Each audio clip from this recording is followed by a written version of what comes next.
नमस्कार, संसद टीवी के कल्चरल राउंडअप इंद्रधनुष्य संस्कृति में आपका स्वागत है। मैं हूं प्रियंबरा। सम्राट विक्रमादित्य के जीवन पर आधारित एक महानाट्य का मंचन इन दिनों दिल्ली में चल रहा है। आइए देखते हैं इसी पर आधारित एक रिपोर्ट।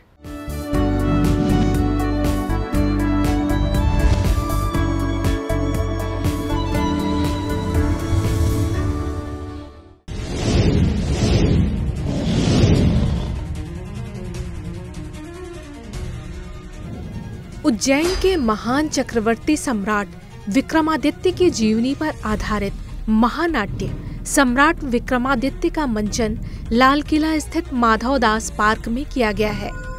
12, 13 और 14 अप्रैल 2025 को इस नाटक का लुत्फ शाम 7 बजे से उठाया जा सकता है। 250 से ज्यादा कलाकारों से सजे इस नाटक की मंच सज्जा से लेकर लाइट एंड साउंड इफेक्ट सब बेहतरीन है। नाटक को जीवंत रूप देने के उद्देश्य से इनमें घोड़ों का भी प्रयोग किया गया है। सम्राट विक्रमादित्य के शौर्य और पराक्रम की गाथा आज की पीढ़ी तक पहुंचे, इस आयोजन का यही उद्देश्य है। आयोजन स्थल पर भारतीय ऋषि वैज्ञानिक परंपरा पर केंद्रित चित्र प्रदर्शनी आर्ष भारत भी लगाई गई है। यह आयोजन उज्जैन में प्रतिवर्ष आयोजित होने वाले विक्रमोत्सव का ही एक हिस्सा है। विक्रमोत्सव का उद्देश्य भारत के समृद्ध ज्ञान परंपराओं का जश्न मनाते हुए महान सम्राट विक्रमादित्य के स्वर्ण युग को पुनर्जीवित करना है। महाराज की जय हो, बधाई हो महाराज, बधाई हो, पुत्र रत्न की बधाई हो महाराज।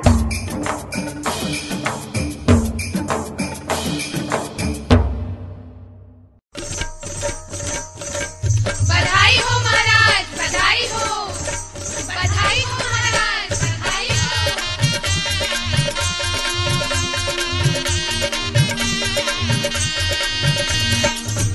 मंगल गावा चौक पुरावा, आज खुशी में गाय बनावा। मंगल गावा चौक पुरावा, आज खुशी में गाय बनावा। आनंद को है त्योहार महल में जन्म्यो राजकुमार, महल में जन्म्यो राजकुमार, महल में जन्म्यो राजकुमार, महल में जन्म्यो राजकुमार।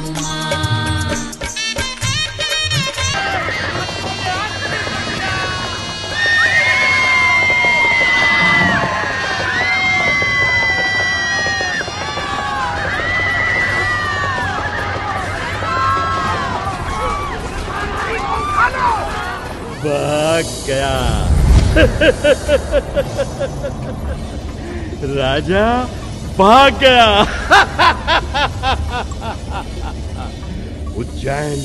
उज्जैन अब हमारी, अवंती हमारी। तक्षशिला से शिप्रा तक शकों की पताका।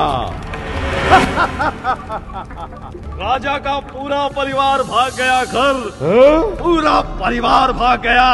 पूरा परिवार। त्राहिमाम, त्राहिमाम। स्वामी, आपको जितना धन लेना है ले लीजिए, पर व्यापारियों और श्रेष्ठियों को क्षमा करें, क्षमा करें स्वामी। श्रेष्ठी धन मित्र, तो आपके व्यापारी हमें अधिक से अधिक धन दें। और सुनो, ये धन कल तक हमें मिल जाए। जी स्वामी, स्वर्ण राशि के पात्र कल प्रासाद में पहुंच जाएंगे स्वामी। आज्ञा दें स्वामी। ठीक है, अब जाओ यहां से।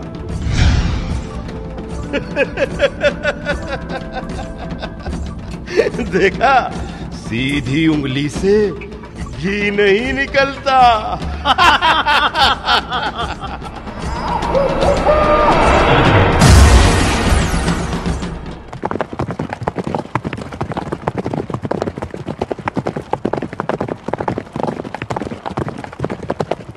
सम्राट विक्रमादित्य, जो विक्रमसेन के नाम से भी जाने जाते थे, उन्होंने अपने शासन, प्रशासन, न्याय, अध्यात्म और कर्म प्रधानता के काफी ऊंचे मानदंड स्थापित किए थे और 100 सालों तक शासन किया था।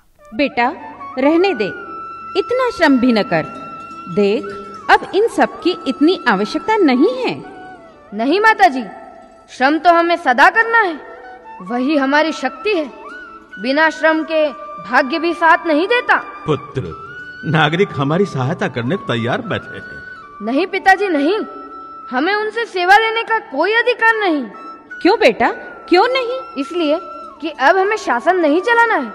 शासन संचालन में रात दिन व्यस्त रहने के कारण हम अपना काम स्वयं नहीं कर पाते, अतः सेवा लेने की आवश्यकता हो सकती है, परंतु अभी तो हम पर शासन संचालन का दायित्व तो नहीं है। अतः समय ही समय है हमारे पास, फिर हम क्यों अपना काम स्वयं न कर लें? क्यों अनावश्यक जनता को कष्ट दें? सम्राट विक्रमादित्य ने विक्रम संवत का प्रवर्तन शकों को हराने के बाद किया। विक्रमसेन ने पूरे भारत के राजाओं को एकत्रित करके अखंड भारत का निर्माण किया। 9 रत्नों की परंपरा सम्राट विक्रमादित्य से ही शुरू हुई थी।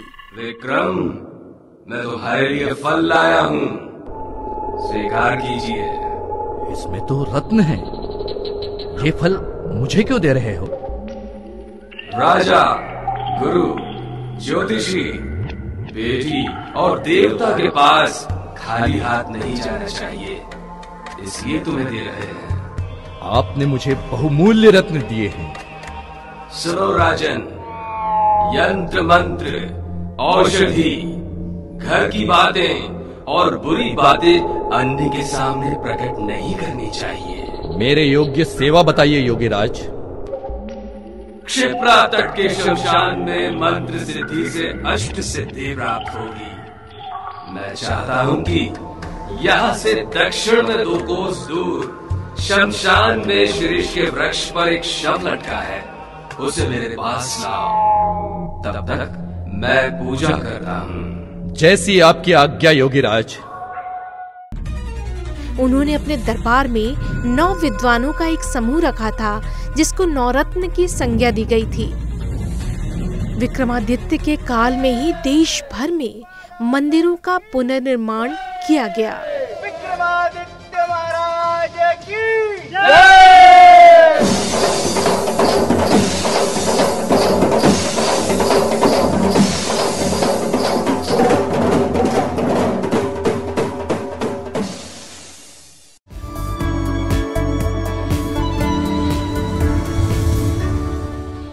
तमिल साहित्य की महत्वपूर्ण कृतियों में से एक है कंब रामायण।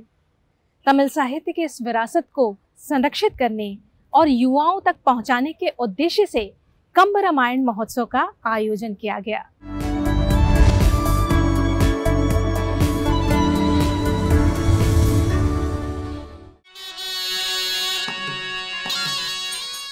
तमिल साहित्य के सबसे महत्वपूर्ण कृतियों में से एक है कंब रामायण। संस्कृति मंत्रालय ने तमिलनाडु सरकार और दक्षिण क्षेत्र सांस्कृतिक केंद्र के साथ मिलकर कंब रामायण की मौखिक परंपरा को पुनर्जीवित करने और बनाए रखने के लिए एक नई शुरुआत की है।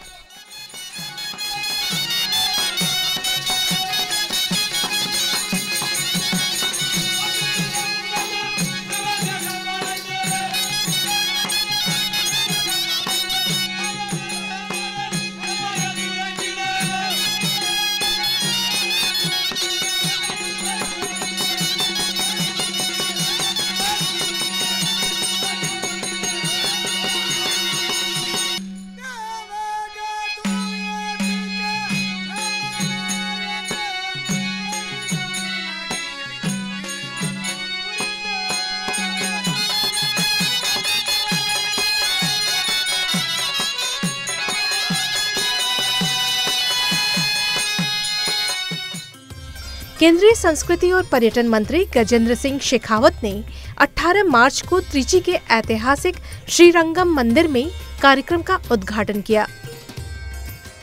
इस आयोजन में पूरे तमिलनाडु से कंब रामायण मंडलियों ने भाग लिया। इन मंडलियों ने महाकाव्य का पारंपरिक पाठ किया। यह कार्यक्रम 2 अलग अलग चरणों में आयोजित किया गया था। प्रथम चरण में कार्यक्रम का उद्घाटन 18 मार्च को किया गया, इसके बाद तमिलनाडु के कई मंदिरों में कंब रामायण का प्रदर्शन किया गया। Across India and indeed across the world, the Ramayana has been a source of inspiration, guidance, and cultural expression for centuries. In the context of South India, it has found unique and vibrant expressions in form of regional adaptations, of which Kamba's version is the most prominent. Kamba Ramayana, composed in the 12th and 13th century, stands as a significant cultural and literary achievement in the Tamil literature. Which makes the Kamba Ramayana unique is not just its literary beauty, but the way in which it connects the deep spiritual and philosophical traditions of Tamil culture with the universal teaching of Ramayana. In Kamba's version, Lord Rama is portrayed not only as a divine hero, as a divine god, but also as a symbol of ideal leadership, justice, and dharma. His devotion to the father, King Dashrath, his love to his wife, Mata Sita, his loyalty to his friends, and his determination to rid the world of evil make him a figure that resonates with the people of Tamil Nadu, South India, and entire subcontinent. While we gather here today in Tamil Nadu, we must remember that the Ramayana's significance stretches far beyond the borders of any single state or any region. The Ramayana has been deeply ingrained in the culture and spirituality of South India, influencing temple rituals, dances, music, and theatre. In Tamil Nadu, the Kamba Ramayana is not just a text, it is a living tradition, part of daily life in many villages, towns, and cities. And all the people you are sitting here are the torch bearers and flag bearers who is carrying this legacy in state of Tamil Nadu in different places.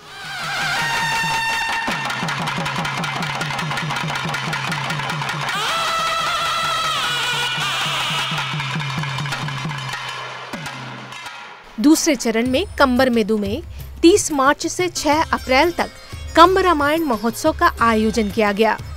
थेराझुंडूर में महाकवि कंबर के जन्म स्थान कंबर मेदु में एक सप्ताह तक आयोजित इस महोत्सव में कंब रामायण का निरंतर पाठ, नृत्य नाटिका और महाकाव्य के सांस्कृतिक और साहित्यिक महत्व पर विद्वानों की चर्चाएं की गईं।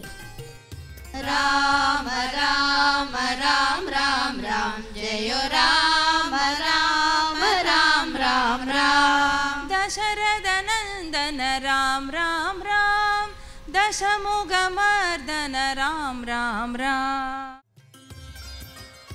तमिल भाषा में रचित महान काव्य कंब रामायण को लिखने वाले महाकवि कंबर का जन्म तमिलनाडु के थेराझुंडूर स्थित कंबर मेदु में हुआ था।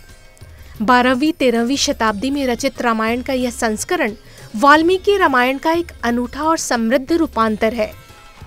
एक समय में तमिल सांस्कृतिक जीवन का अभिन्न अंग था कंब रामायण को स्थानीय मंडलियों द्वारा सुनना।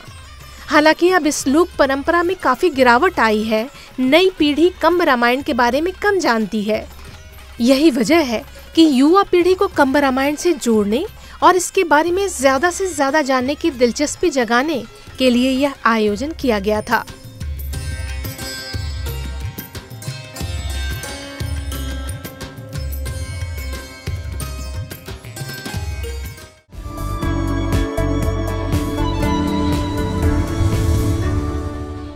मेष संक्रांति देश भर में अलग अलग तरीके से मनाया जाता है।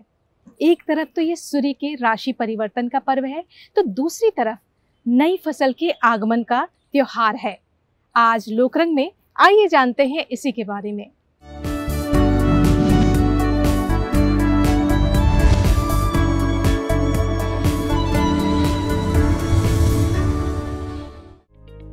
सूर्य के मेष राशि में प्रवेश करने के दिन को मेष संक्रांति के रूप में मनाया जाता है। प्रत्येक माह में एक संक्रांति आती है और सबका अपना एक अलग महत्व होता है। प्रत्येक माह की संक्रांति एक अलग नाम से जानी जाती है। जिस राशि में सूर्य प्रवेश करता है उसी राशि के अनुसार प्रत्येक संक्रांति का नामकरण किया जाता है। यानी जब सूर्य मकर राशि में जाता है तो मकर संक्रांति होती है, मीन में जाता है तो मीन संक्रांति। वैशाख माह में सूर्य मेष राशि में प्रवेश करता है, इसलिए वैशाख माह की संक्रांति को मेष संक्रांति के नाम से जाना जाता है। वैशाख हिंदू कैलेंडर का दूसरा महीना है। इसे सबसे पवित्र और शुभ महीनों में से एक माना जाता है। वैशाख महीने का संबंध विशाखा नक्षत्र से है, इसी वजह से इस महीने का नाम वैशाख पड़ा।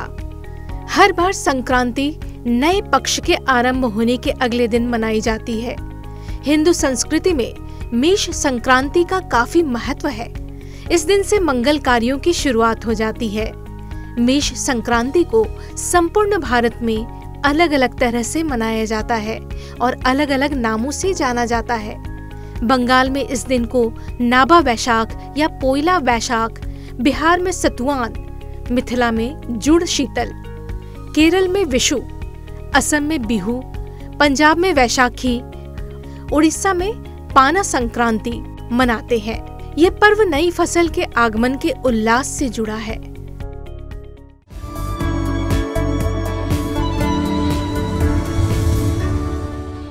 गुजरात का माधवपुर मेला विश्व प्रसिद्ध है।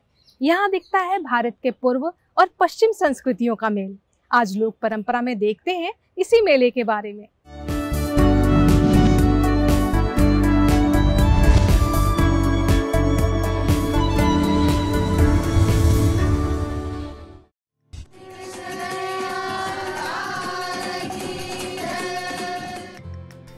माधवपुर मेला गुजरात के पोरबंदर जिले के माधवपुर गांव में प्रतिवर्ष मनाया जाता है।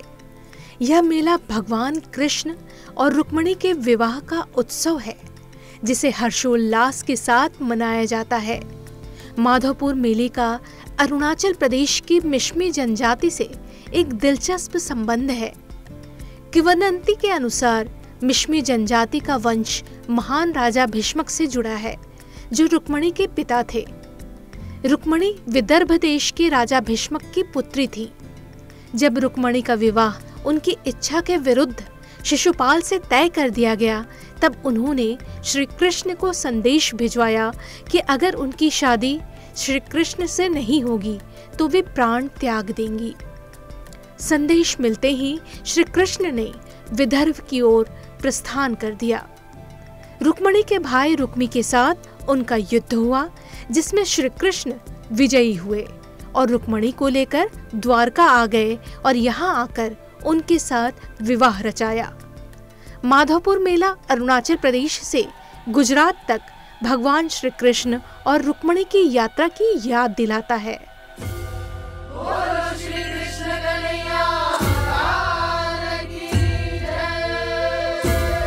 संसद टीवी के कल्चरल राउंडअप इंद्रधनुषी संस्कृति में आज सिर्फ इतना ही। मुझे दीजिए इजाजत। नमस्कार।